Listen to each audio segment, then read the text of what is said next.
Hello, BookTube.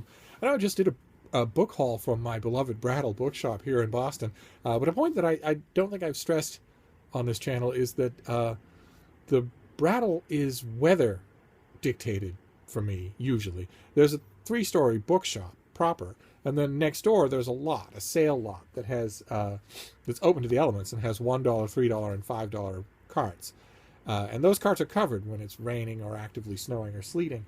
And they're a large part of the fun of the Brattle for me, so I tend not to go when it's rainy or sleety outside and just shop inside. Instead, I just avoid the Brattle on those days.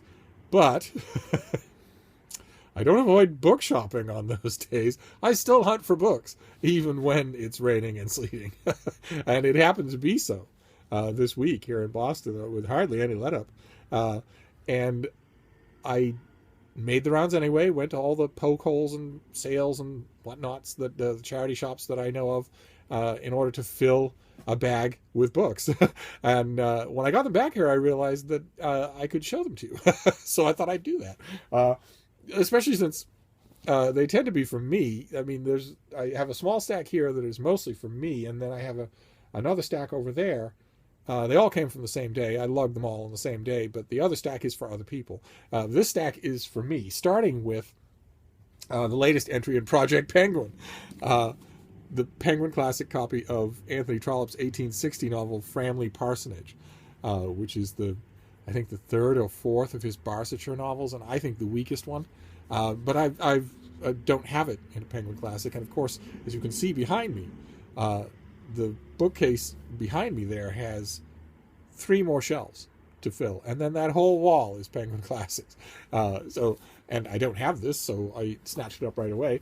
And then the next one is something that I've had in one form or another throughout the years, and I realized as soon as I saw it that I don't own a copy and I want to, and that's Moss Hart's great theater autobiography, Act One, in a nice, big, generous, floppy trade paperback. I know I tend to prefer hardcovers for books that I know I'm going to keep, but this thing will not fall apart. Look at that. And that's fine by me. I'm not a Puritan about it. And I love Act One, and this, like most of the books here, this will be a perfect opportunity for me to revisit it sometime soon, probably early in 2017. And then another thing in perfect condition. Look at how beautiful this is. This is Mrs. Jack. This is by Louise Hall Tharp, and it's her biography of Isabella Stewart Gardner, the bat crap crazy art collector from the turn of the 20th century here in Boston, who made her house into an art museum that if you ever come to Boston, I will drag you to see. The Gardner Museum is a gem and must be seen to be believed. And this is a great biography of her. And I have a ratty old trade paperback of it, but look at this. This is in beautiful, perfect condition. And the reason why is because this is not the original printing of the book. On the spine, it does not say who was the original person that took this. They made a mint off it. The original publisher of this book. I don't know if it'll even say. No, it doesn't say. I want to say Macmillan, but I could be wrong. But anyway, it lapsed out of print, and the spine says the Isabella Stewart Gardner Museum because they bought it, and that's why this looks new, because it is a new printing. And then another hardcover. This is Patrick O'Brien's Blue at the Mizzen. This is the last of his Aubrey-Maturin novels. I absolutely love the series, and I recently had occasion to mail the copies that I had on the shelves away, which is fun in 2 ways. First, it's fun because somebody gets the whole set in the mail, which is great fun to think about. And 2, it gives me the whole set to look for again. Only people with the real disease of bookishness will get that, but it still is a pleasure. And this is an extra pleasure because I've recently been rereading the later ones in the series, the last of the novels in the series, because when I originally read my way through the series the first time, the impression that I had was that the novels weakened as they went along. And recently, in the last 2 or 3 years, I've started to suspect that maybe that isn't true. and that I was reading them with too much momentum instead of savoring. So instead, I've been going back and rereading the later books to see what's in them. And I remember, even so, I remember loving this book. So I can't wait to read it again. It will be so much fun. I remember, because with each one of these, as the series got old and as Patrick O'Brian got older and older, he started to think very consciously of ending it, of ending the series. His publisher kept telling him not to, and in fact, he was working on another Aubrey-Maturin novel when he died, and the publisher.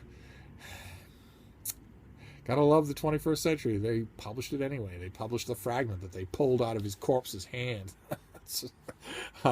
Instead of letting it round off at this. But I remember when I read it the first time that O'Brian unselfconsciously gives us a second star to the left and straight on till morning ending, where he has Jack Aubrey on the deck of his ship. After a last salute, Jack glanced aloft, still the sweet west wind, and then he looked fore and aft, a fine clear deck, hands all at their stations and all beaming with pleasure. And turning to the master, he said, "Mr. Hanson, pray lay me a course for Cape Pilar and Magellan's Strait." And that's the end of the book. Our hero is sailing off to further adventures. How wonderful. So I look forward to reading this whole thing again. The same theme with all of these. And then talk about reading again, the book I've mentioned on this channel. The Little World of Don Camillo. Only look at this. A gorgeous little hardcover. No more crappy paperback. This thing will last me forever. I will reconstitute the cover and then have this to read, The Little World of Don Camillo. And then this thing, The Collected Stories of Elizabeth Bowen, an Anglo-Irish writer of novels and short stories. Her short stories are brilliant. Everything she did well will be well known to later readers of Irish short stories who've never heard of her, because William Trevor ripped off everything that wasn't nailed to the floor.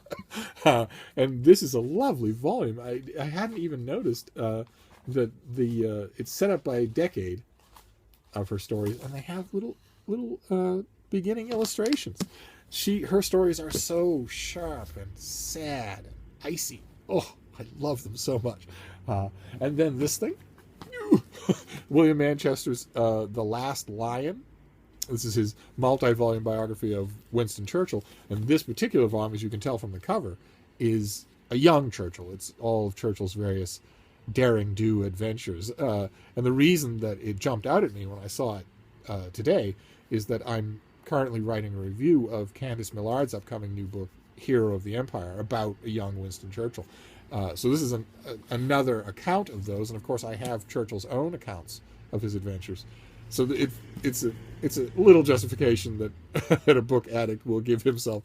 I used that as justification to get the book, even though I wanted it anyway, and it was basically free. And then the last thing we'll look at today is another thing that somehow managed not to be in my collection. I saw it and immediately realized, oh my God, you actually need a copy of that.